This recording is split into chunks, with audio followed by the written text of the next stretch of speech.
एक ऐसा देश जहां पर बार बार भूकंप आते हैं, तूफान आते हैं, इतने प्रॉब्लम्स आने के बावजूद भी वो देश सबसे ज्यादा ग्रो कर रहा है। हाँ, मैं जापान की बात कर रहा हूँ। तो ऐसा क्या है जापानीज लोगों में जो हमारे में नहीं है? तो चलो इस वीडियो में यही जानते हैं। जापानीज लोग अपने सक्सेस का क्रेडिट अपने एजुकेशन सिस्टम को देते हैं। जापान भी शुरुआत में एक गरीब देश था, लेकिन इसकी डेवलपमेंट की शुरुआत 1868 में हुई। वहाँ के मेजी नाम के पर्सन ने ये डेवलपमेंट की थी। वो वहाँ के शासक थे। उन्होंने वेस्टर्न एजुकेशन सिस्टम को अपनाया, उसके साथ अपने कल्चर और ट्रेडिशन को भी अपने एजुकेशन सिस्टम में ऐड किया। वहाँ के एजुकेशन सिस्टम में यूनिटी, देश प्रेम, टेक्नोलॉजी, इसके बारे में बचपन से ही बच्चों को सिखाया जाता है। वहाँ पर 9 साल एजुकेशन लेना सभी को कंपलसरी है और पूरा एजुकेशन फ्री है।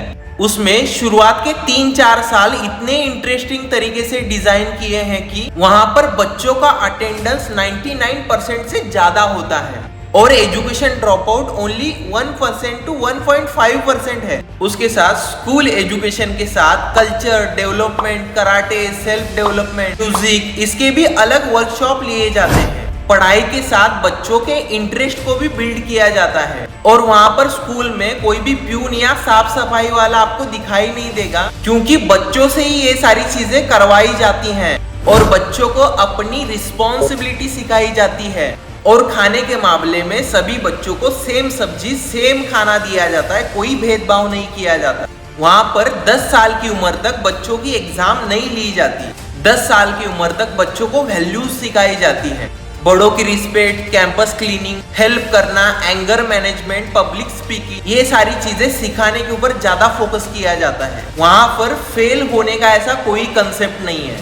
तू बड़ा, मैं छोटा, तेरे इतने मार्क्स, मेरे इतने मार्क्स, ऐसे भेदभाव का कोई कंसेप्ट नहीं है। वहां पर बच्चों को एक्सपेरिमेंटल लर्निंग्स, गेम्स के माध्यम से चीजें सिखाई जाती है। बच्चे आसानी से वो चीजें कैप्चर करते हैं। लेकिन वहाँ के लोग कभी भी अपना ट्रेडिशनल और कल्चर कभी भी नहीं भूलते। लेकिन हमारे लोगों ने वेस्टर्न एजुकेशन को तो अपना लिया है, लेकिन हमारा खुद का जो इंडियन कल्चर है वो भूल रहे हैं। जैसे फॉर एग्जाम्पल, पहले हमारा एक इंडियन कल्चर था। दीपावली के वक्त छोटे छोटे बच्चे मिलकर किले बनाते थे। उससे ये फायदा होता था, बच्चों के अंदर कंस्ट्रक्शन करने की जो आर्ट है वो डेवलप होती थी। पहले कल्चर था, दीपावली के अंदर जो लड़कियां हैं अपने हाथों से रंगोली बनाती थी। उससे क्या होता था, लड़कियों की जो डिजाइन बनाने की जो आर्ट है वो इम्प्रूव होती थी। लेकिन आज के टाइम में ये सारी चीजें हम भूल रहे हैं। अगर हमारे देश को भी हमें आगे बढ़ाना है तो हमारे कल्चर को भी हमें आगे बढ़ाना पड़ेगा।